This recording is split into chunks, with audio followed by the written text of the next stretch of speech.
Let's start off with the jobs report because the jobs report came out and unemployment moved from 3.9 to 4 at this point, and they're telling us that we're at full employment. I mean, when we look at the job situation, is everything fine with jobs? I mean, is everyone working? Is everything great? Far from it. First of all, I think it moved up from 3.8 to 4. But, I agree with candidate Trump. Not President Trump, candidate Trump, when he said that the unemployment rate, the numbers we were getting from the government were phony. He said they were frauds, they were a joke, they were a con, they were fake. And I believe that he was right then. And I believe the con is still going on. And, the way it works is the way they define who's unemployed and who's not unemployed, because you have millions and millions of Americans who are unemployed, but who are not counted. They're not even counted in the U6, right? The U6 rate is the rate that includes discouraged workers who are unemployed and who are no longer looking because they've given up. But it also includes people who are looking for work full time, but while they're looking, they accepted a part-time job. But they're still looking for a full-time job. They just haven't found one. So those people, both of those categories used to be included in the unemployment rate. Now they're not. They're just in that U6 rate. So when President Trump says the unemployment rate is 4% and says this is the lowest it's been in 30 or 40 years, that's not a true statement. Because what you would have to do is compare the U6 number to the headline number, because that's all they had back then. It was in the 90s that they split it up. So the U6 rate is 7.8, and nobody is going to brag about 7.8 being a really low number, except it's actually a lot higher than 7.8, because here's the other con. The U6 number only counts people who have been discouraged for a year. So if you're discouraged for 13 months, you drop off the list. You're no longer counted as a discouraged worker. So we have plenty of people who haven't looked for work in 4, 5, 6 years, and they're not working. They've been discouraged for a long time, so they're not even bothering to look. But they're not considered unemployed. Also, we've got lots of people who have no skills, who couldn't even get a job if they wanted one. They're not working, they're able-bodied, but they don't have the skills to get a job, but they're not counted as being unemployed. I mean, if you look at the worker participation rate, right, the number of people who are working, or the worker to population, those numbers have collapsed, absolutely collapsed. In fact, if you look at men, the labor force participation rate for men is the lowest it's been in the history of the republic. So the job picture is not bright. And these men who are not working, they're not working because they're so affluent that they've retired. No. The baby boom is working in record numbers. In fact, we have the highest number of 85-year-olds working in history. And, when an 85-year-old guy is working, it's not because he wants to, right? I mean, he's not like, trying to retire for his old age. I mean, when you're 85, you're in your old age. You don't have that much time left, right? So if you're 85 and you're working, it's because you've got no choice. Otherwise, if you don't work, you don't eat, right? Or you don't pay the rent. So this is not a strong labor market. It is a labor market that's as weak as the one that helped get Trump elected. So let me ask you this. I mean, they keep telling us that there's a shortage of workers. Why do they keep putting that message out there? Well, there is a shortage of skilled workers. There's not a shortage of people. We got an abundance of people. The problem is they don't have any skills. And that is another problem for the American labor force. We have millions of people who have absolutely no marketable skills to bring to an employer.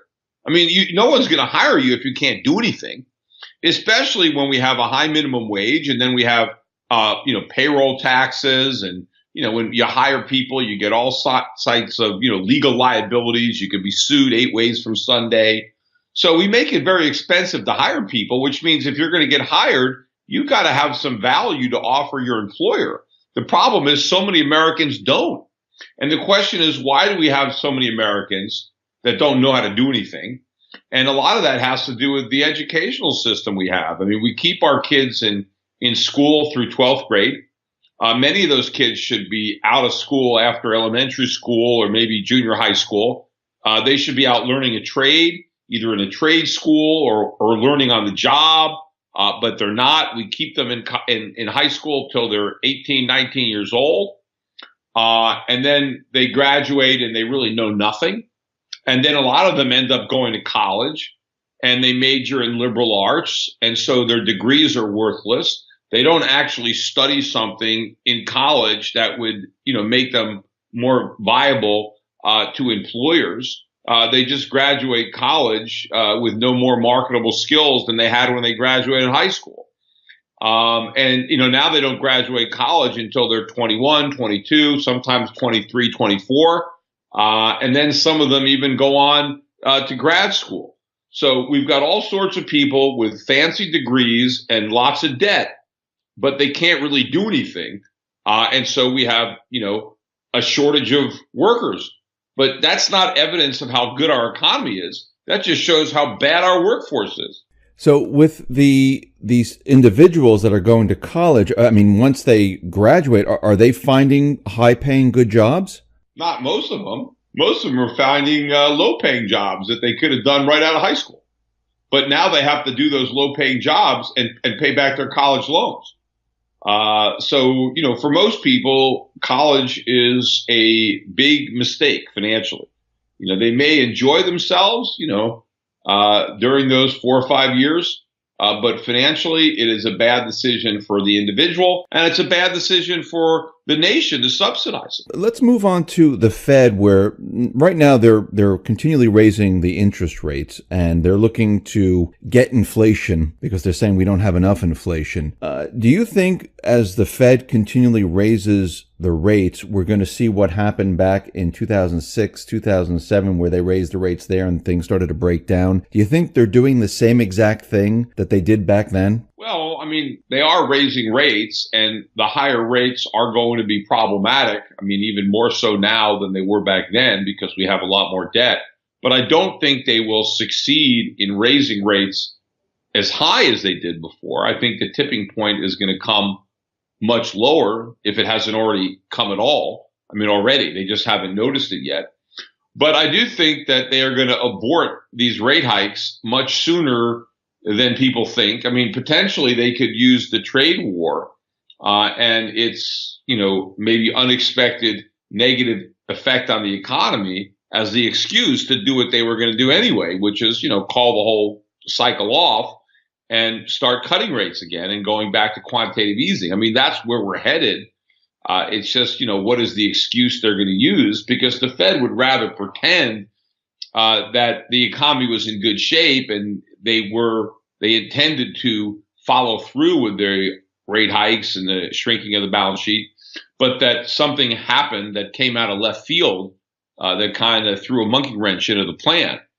But I think that even if we didn't have the trade war, this is all inevitable because what the Fed did with the stimulus didn't solve the problems. It just made all the problems worse. It just, kicked the can down the road, and we're going to catch up to that can, at some point. Well, do you think the trade war will pop the economic bubble? I don't know if it'll be the trade war that pops it, but it may be the trade war that's the excuse, right? Because they have to blame it on something. So, I think the economy was headed to recession regardless of whether or not we launched a trade war.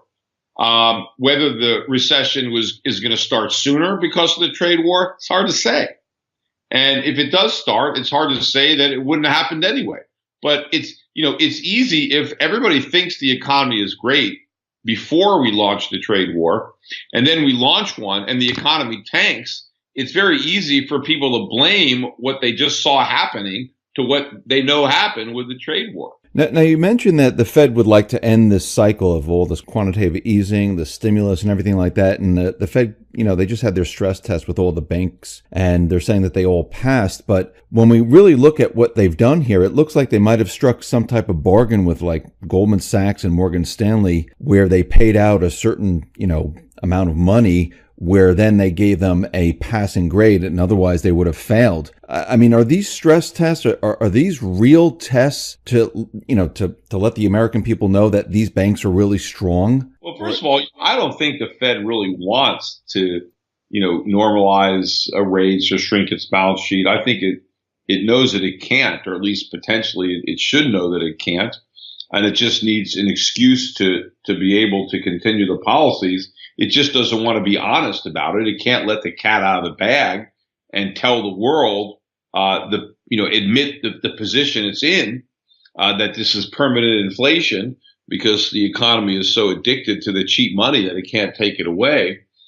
But the stress tests, if anything, they are meant to placate the public into a false sense of security, into believing that the banks are safe. So people will leave their money there and not worry because they were able to pass these stress tests. But I am very suspicious of the tests themselves, of the fact that could banks really survive under their adverse scenario. They assume a 65% drop in stock prices, a 30% drop in real estate prices, 10% unemployment. Are the banks really going to stand up to that? I don't know.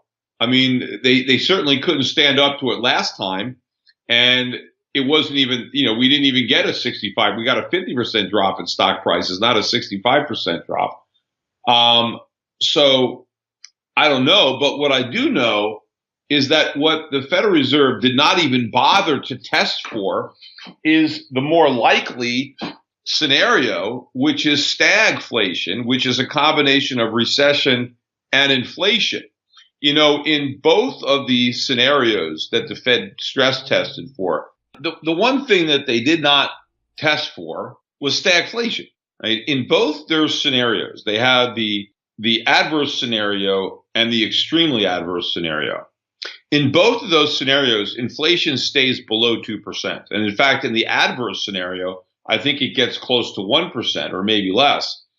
And in the adverse scenario, the yield on the 10-year bond falls to 0.75%.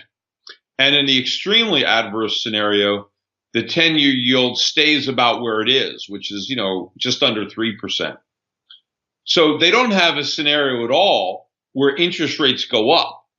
Like, I would like to see a stress test where we have a recession, but inflation goes up to 5, 6, 7%. And in that scenario, the Fed can't bring interest rates to zero, because in the first scenario, in the other scenarios, adverse and extremely adverse, the short rates go to zero during the recession. But what if we have a recession where inflation goes up and the Fed has to raise rates to fight inflation instead of help the economy?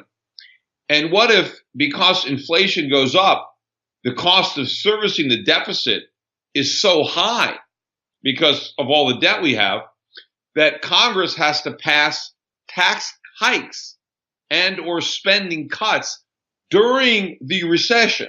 So in other words, instead of getting fiscal and monetary stimulus during the next recession, what if we get fiscal and monetary sedatives, right? What if we have contractionary fiscal and monetary policy during the recession because inflation is running higher, not going down? Because that's stress. I mean, I think almost every bank in existence would fail a stress test like that. Now, the question is, why is the Fed not doing a stagflation stress test? And there's only two reasons. One is because they know every bank would fail, and so they don't want to give a test that they know the banks will fail. Or because they actually think that that scenario is impossible. And I don't know how they can have that kind of hubris to think that's impossible. I mean, if you go and look at the stress test, they admit that they think the adverse scenario and the extremely adverse scenario are highly unlikely. So they don't think they're going to happen, but they want to stress test for them just in case. Well, if they're going to stress test for things they don't think are going to happen, then why not include stagflation, right? And so therefore, they must believe that stagflation is impossible. And we had it in the 1970s, so why would it be impossible to have it again? I mean, it doesn't make any sense. And, there's Murphy has a law, anything that can go wrong will go wrong. And that is, the worst thing that could happen is stagflation. And so why not at least consider the possibility that Murphy is right and that could happen, So if that does happen, I mean, you're looking at the scenario and you're saying, yeah, this can absolutely happen. If that does happen, what are the banks? They just collapse? I would think so, because, all of everything that we do, right? The Fed is fighting the last war, right? That's what a general does. They prepare to fight the next war as if it was just like the last war. So they're looking for a repeat of 2008 when bond prices went down, inflation went down, right?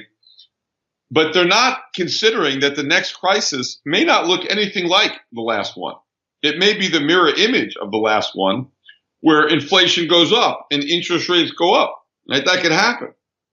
But the banks are not prepared for that, because, what would happen in a situation where, the Fed had to really get aggressive on raising interest rates, right? And interest rates go up. Instead of going back down to zero, they go up to 5, 6, 7%. Well, the banks have made a lot of mortgages and a lot of loans where they're collecting 3, 4, 5% on their loans. Well, if all of a sudden their cost of money is 6, 7, 8%, they're broke. I mean, they're losing a fortune. They have a negative carry. Then what's going to happen if interest rates go way up? See, the government assumes that real estate prices go down by 30% in an environment where interest rates stay the same. Well, what if interest rates go up? Real estate prices go down by 50%, 60%, 70%.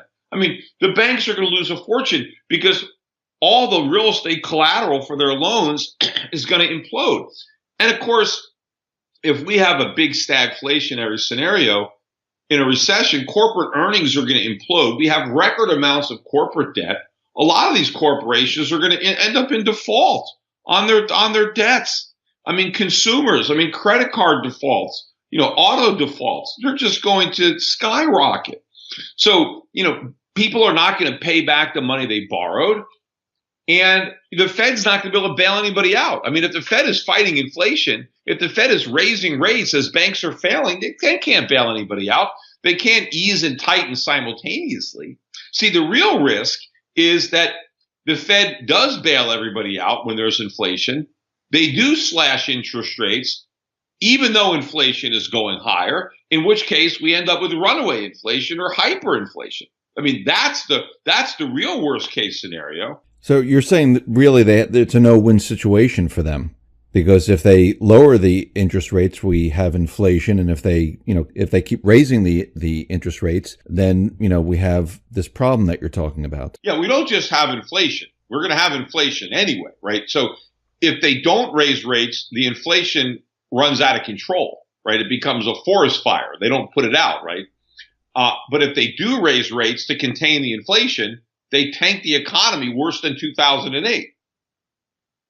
Because we've never had a recession since the 1970s where the Fed was raising rates during the recession. They've always been able to cut them. And the 70s were particularly bad because the Fed had to deal with inflation during a recession. But the difference is we were a sound economy in the 1970s. We had made a lot of mistakes in the 1960s, but fiscally we were still sound. We were still a creditor nation. We still ran trade surpluses. We didn't have the massive debts that we have today. And of course, back in 1980, to the extent that the U.S. government had debts, they didn't mature for 10, 20, 30 years. The government didn't finance itself with T-bills the way they do now. So when Volcker raised interest rates up to 20%, it only impacted the new money that the government needed to borrow. The money that had already been borrowed in the past was locked in at the lower rates. So the immediate impact on the cash flow of the U.S. government was minimal because it was just the new borrowing that was subject to the higher rate. But this time, with all the short-term debt, let's say we had to raise interest rates to 10%, not all the way to 20%. Let's just say that we only had to go to 10%. Well, that 10% interest would affect the entire national debt. So let's say the national debt is $22 trillion. By the time they have to raise rates to 10%, that means the government's going to have to spend $2.2 trillion a year just to pay the interest on the existing debt. Not the new money it's borrowing. Well, that's impossible. That money's not there. I mean, not unless the Fed creates it out of thin air and monetizes it. But then, there's your runaway inflation if they do that. Now, I mean, we're talking about all this stuff, and the Fed has done some strange things in the last couple of weeks where they're telling us that the yield curve, well, it's not a really good indicator to indicate us approaching a recession. They're saying it's not something you should be looking at. They also discontinued the balance sheet for normalization, where they discontinued the Fred graph of the Fed's balance sheet normalization. So why do you think they made those two moves? Well, I don't know. I mean, a conspiracy element would let you think that, they don't want you to see what's going on with that balance sheet. So they can pretend that they're shrinking it maybe when they're not. But, one of the reasons that the yield curve is the way it is because of the Fed and the government. The government is selling mainly short-term bonds to finance these enormous deficits. And the Fed, to the extent that it's allowing any bonds to run off its balance sheet, it's just the short-term stuff. Based on Operation Twist, they loaded up their balance sheet with mostly long-term treasuries that they're holding on to. And the ones that they're going to get rid of are all the short-term. And the federal government is not borrowing anymore long-term. It's only borrowing short-term. So, that is what's keeping the yield curve in check for a while. But eventually it's going to blow out because inflation is going to rear its head in a way that more people are going to notice it.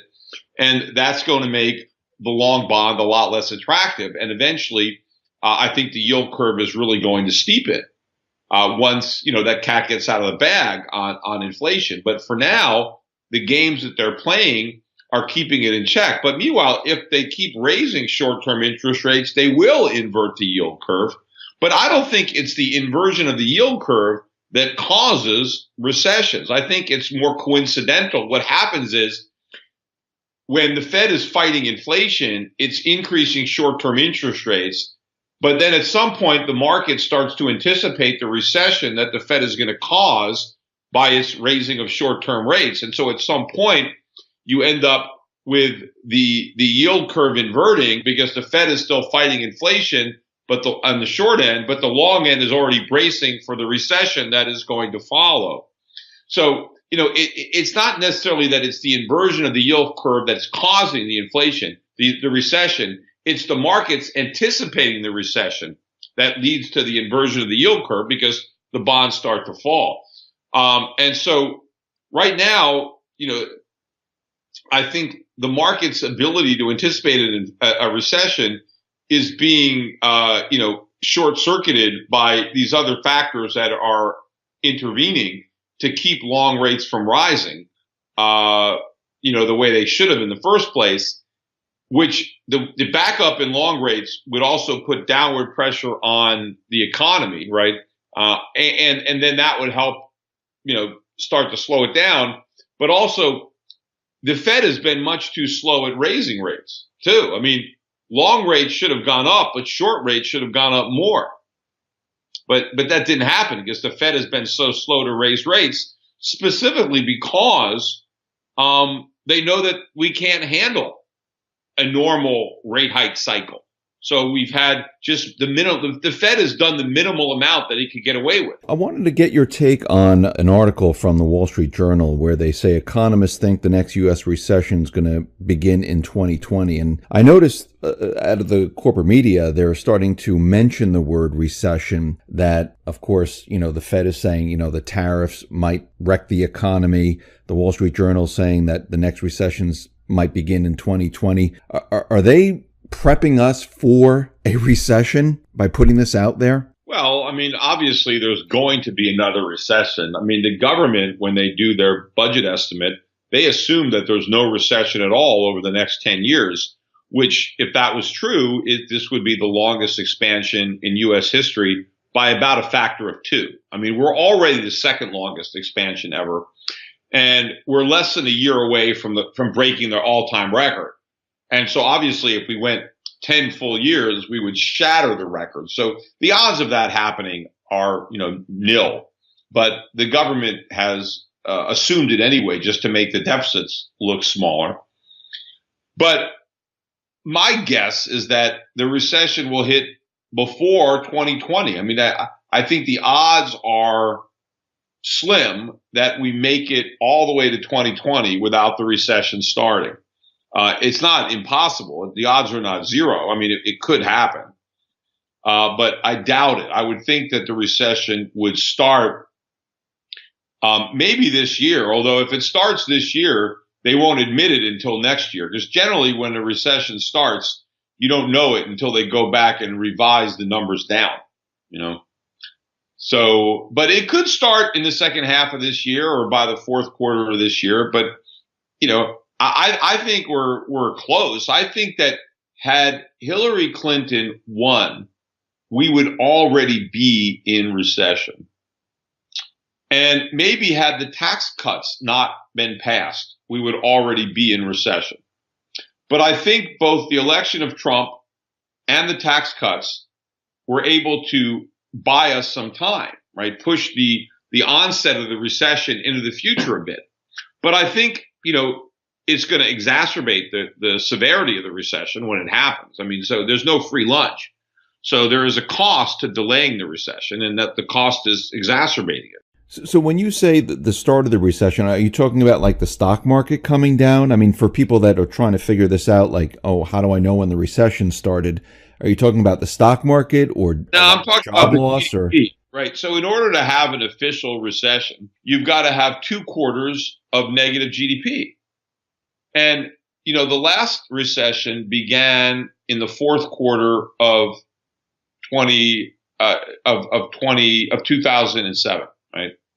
But we didn't know that, I think, until the beginning of 2009, because up until that point, we still counted those back quarters as positive GDP numbers. They went back and revised them when they got better information.